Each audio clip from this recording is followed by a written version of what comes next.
This is a breaking story in the United Kingdom about cases of invasive meningococcal disease notified in Kent in the UK. I'll give you an insight as to what this is about, and critically, I'll be sharing with you my own analysis. It's very important. This is not a public health analysis. They may not agree with what I say, but this is from years of studying patterns about what has happened in the pandemic and why I think that this outbreak in Canterbury, in Kent, is relevant.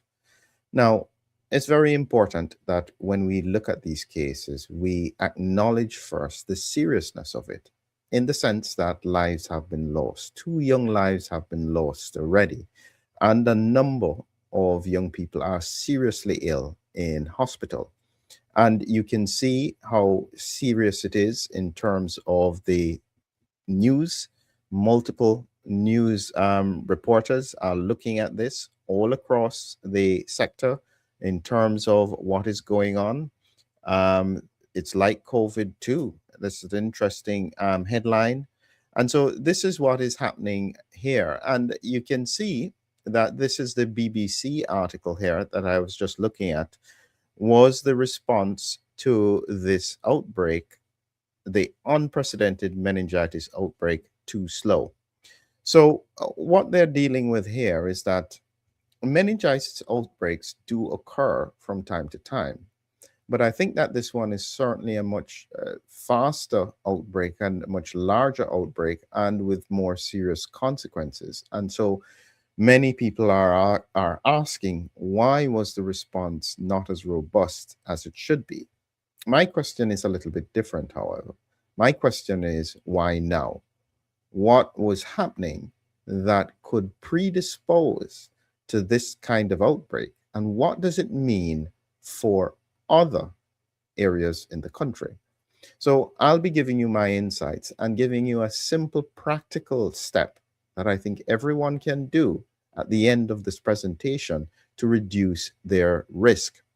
So the first thing is that I think that many people who are watching are not necessarily in the UK. So I'll just give you a quick idea in terms of what this is. This is Google Maps, and it's showing you the United Kingdom here. And you can see down here, this is London. So where this happened is south of London in an area called Canterbury. You can see, if you know anything about the UK, Dover, where we connect to France, is here, and Canterbury is right in this vicinity here. And the place that I'm referring to is called Club Chemistry. I'll come back to that in just a little bit, but just so that you have some context as to where this is in the United Kingdom. And as I said, when we look at the breakdown, you can see here that the UK, this is public health, news story, cases of invasive meningococcal disease notified in Kent. They've asked all the contacts at this particular nightclub, Club Chemistry, to come forward for antibiotics if they visited between the 5th and 7th of March of 2026. So this is an update on the 17th, which is today. And as they said, they're investigating an outbreak of meningococcal disease in Kent. And as of the 16th of March, there were 4 confirmed cases, 11 notifications under investigation, totaling 15 cases. And sadly, this includes 2 people who are known to have died. So this is pretty serious. Rapidly evolving situation. And they are getting ahead of the question because they recognize it is Group B meningococcal disease. And they've highlighted that from 2015, this MenB vaccine has been available on the NHS as part of routine childhood immunization. And so those aged over 10 would not have received it as part of their routine schedule. Because you can imagine parents are wondering, well, if this was so serious, why was it not addressed? So there are multiple things happening here. And I can understand that things are pulling in multiple directions. But I'm taking you down a very specific line because, based on my research over the years, I would expect this kind of pattern to occur more frequently. And I'll be explaining why I say so in just a minute. Just a quick bit of information with regards to this is from the NHS website overview of meningitis principles. So, meningitis is an infection of the protective membranes that surround the brain and the spinal cord. It's called the meninges. If it gets inflamed or infected, it can then cause quite a serious infection. And it becomes very serious because the brain and the meninges don't really have very good protection from the immune system because the brain is very separate. It can affect anyone, but very common in babies, young children, teenagers, and young adults.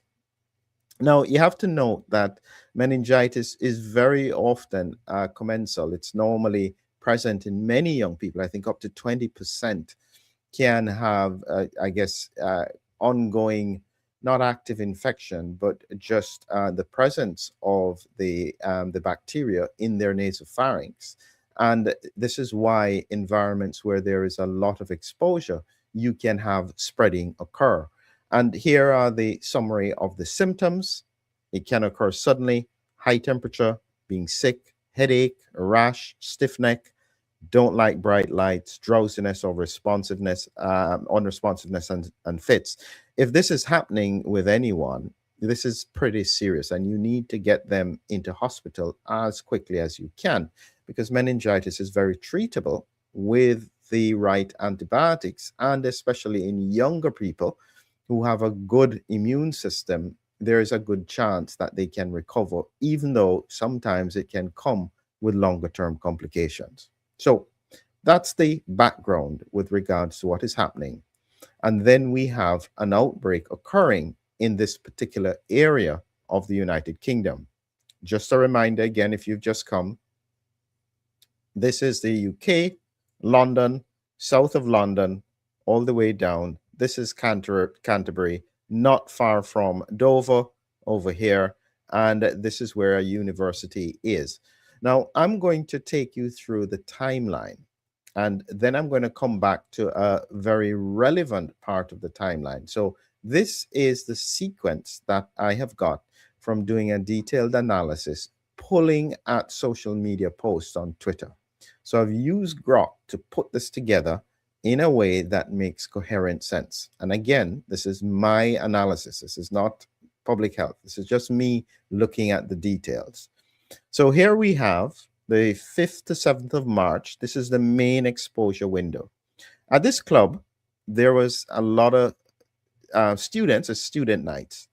And on the 6th of March, one student was celebrating their birthday with friends, no family present, and there were multiple other attendees. So this was just a normal night at the club.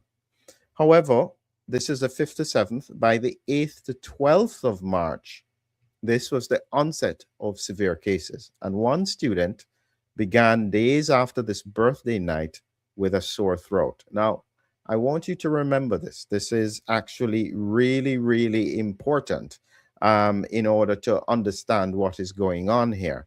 And I'm going to come back to that in a bit. But followed by sudden high fever, neck stiffness, worst headache of their life, went to hospital. This is where the diagnosis was made. But at the same time, other students and students from a nearby sixth form college who were also at this event developed similar symptoms: headache, fever, and collapse. And even one staff member became seriously ill. So this was pretty significant. And by the 13th to 15th of March, they had this official identification of invasive meningococcal disease tied to all these people. And it seemed tied to this particular event. So this is pretty serious stuff. Very rapid spread in a large cohort over a 3-day period.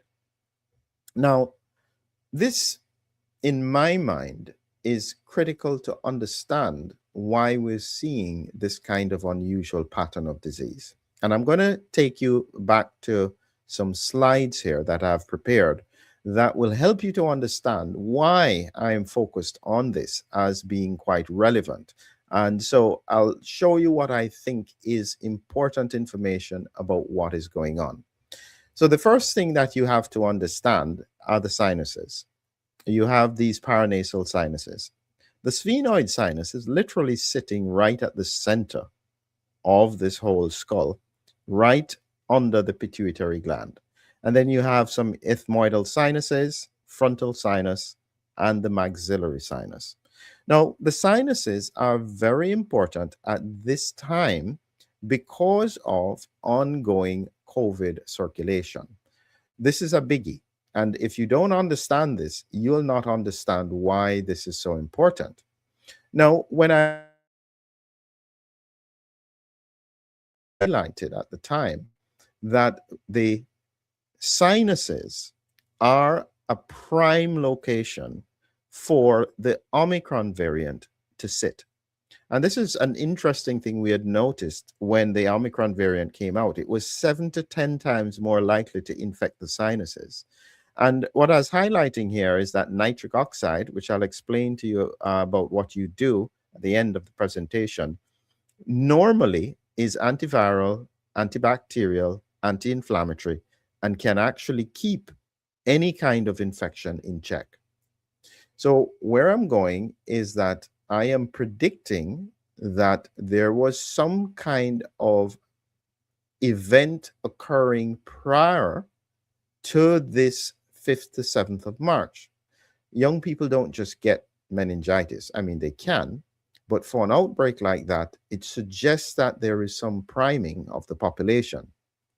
And one of the bacteria that sit in the sinuses is Haemophilus influenza, very common, and it can lead to subclinical sinus colonization. Now, what's important is that meningococcus also sits not quite in the sinuses, but in the nasopharynx, just below the sinuses. If you have dysregulation of this part of the sinuses and the nasopharynx, there then becomes an increased risk that you can have a situation where you have invasion of a commensal that is sitting there because there is damage to the lining of the upper airways. And this is where the two things come together. Now, follow this here. This is where I then have a different thought to most other people. Whenever I see these patterns, I immediately look weeks before the Sentinel event. So the Sentinel event, we said, was the 5th to 7th of March. So straight away, I always go before the 5th to 7th of March, because if I am correct, I would expect to find that there are problems in the population, the local population, that are relevant to increased invasiveness of another bacteria like meningococcus. When I look carefully, and this is now me doing my research, this is the summary timeline I got from Grok. In late February to early March 2026, there was campus-wide reports of everyone being sick in the halls with flu-like respiratory sinus symptoms circulating among the students, consistent with a preceding viral illness pattern. There was nothing linked to meningitis at that point. This was just a campus bug. Look at the timeline. Late February into early March, and then this happens. I cannot explain how important this is in terms of understanding what happens. If you get what happens with a COVID, because what I'm talking about here is that, to me, sounds like a COVID circulation in a campus. The bug is circulating around. What then happens is that the virus will sit in the sinuses. It will suppress interferon responses, and it will make it more likely that an infection from other viruses, some bacteria, including streptococcus and meningococcus, to be able to break through the mucosal defenses. When I look at that pattern, that for me fits the picture of COVID preempting another infection outbreak. This is the pattern. I have observed it for years now. And if you don't know what to look for, it won't make sense. You look for subtle viral symptoms. They usually have very mild symptoms, sometimes not even a sore throat. Usually it's the fatigue just knocked off. People just feel really fatigued, had a little bit of what they think could be a sniffle, sometimes a minor sore throat, oftentimes with headache. But the fatigue is usually the most important signal. And what that usually means is probably interferon has kicked in by that point, but it's not able to get rid of the virus. And so the virus sits there and interferes with the ability of the mucus lining to protect against further infection. That's been my prediction. That's what I've observed for years. When you then combine it with what I think is a practical point, when I look at this here, and again, just using Google Maps, zoning right in on Canterbury, what seems to be interesting is that as I zone right in here, club chemistry is right here. And it is literally right beside the train station. It is a perfect location. So what that means is that people will come from multiple points around to here by train. And so it's not necessarily just people from Canterbury, but people from outside the area who are not far away by train. They can easily get here. That would be part of the issue that I think is going on here. So essentially, what we've had is a priming of a young population with a viral circulation, which I would predict would be COVID, suppressing the interferon and immune response because it wipes out the lymphocytes as well. This then predisposes this young cohort to a super spreader event with meningitis. Tightly packed clubs, people coughing, people vaping, people talking right in each other's face, and suddenly you have a super spreader event. And this is therefore what can happen. And so based on that analysis, I would expect a very similar pattern could occur in many other campuses. The principles are, though, simple in the sense that as soon as it starts, and this is what the BBC News and the parents were complaining about, is that why did they take so long to react to the outbreak of meningitis? When they saw this, why didn't they immediately get on top of this to identify and contact trace? As I said here, what normally triggers a red flag is when there is more than one. A second report came in on the Saturday morning, but by this time from France after an exchange student fell ill returning home. So the super spreader event definitely happened around there. But this now is where it comes to what I consider to be simple principles about how you protect yourself. Because this is relevant not just now, but going forward. There are a lot of people who are struggling with clearing this COVID virus. They will spread it. And the problem is they don't just spread COVID. They will spread streptococcus. They may spread meningococcus. They may spread other viral infections because we are seeing increased risks of co-infections where more than one infection is occurring at once.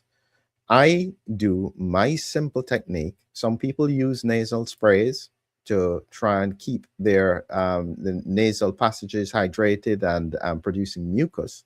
My simple strategy is usually to hum. By humming, I increase the nitric oxide in the treat the nitric oxide in my sinuses because low nitric oxide levels are linked to chronic sinusitis, allergic rhinitis, post-viral syndrome. And so therefore, just by increasing the nitric oxide in your sinuses, you can be actively protecting against this kind of thing. Some people may choose to wear masks. And the reality is, if this continues, I guarantee you that mask spreading or mask wearing is going to come back because too many people will be very anxious about this. So if you don't like them, I guarantee you, please hum. 5 minutes every day. Here is the routine. I do it almost every morning. You can just hum a tune or just an it causes vibrations in the sinuses and it increases the nitric oxide production up to 30 times. Nitric oxide is antiviral, antibacterial, anti-inflammatory. And you will notice that every single meditation, religion will have some kind of chant or some kind of pattern that allows them to naturally build nitric oxide. These are the simple strategies that we all have to be aware of because the population has changed. The risks have changed. Everybody needs to be far more aware of what is going on. High exposure environments. If you don't want to wear a mask, use the mask of nitric oxide by humming. That's what I'd say. And expect that these kinds of patterns are likely to increase. Just in case a young person is watching this who was around club chemistry in Canterbury, please go and get your antibiotics because that's one of the ways that you can protect yourself if you have definitely been a contact. There's still so much work to be done, so much to understand. I'm happy to share my understanding, and I'm doing the Rising Heart Crisis, Why Cardiovascular Disease is Surging. This was based on an analysis of hospital episode statistics. The description is in the link. Join me as we come together. There are free tickets. There are donation tickets if you can't afford, and the free tickets are done, and they are paid tickets. Whatever it is that you want to do, come along, ask questions, learn more. We'll keep on growing this and helping to build out the knowledge. And hopefully, as I said, this information is my analysis. You can take it as you see fit. Have a great evening. Thank you.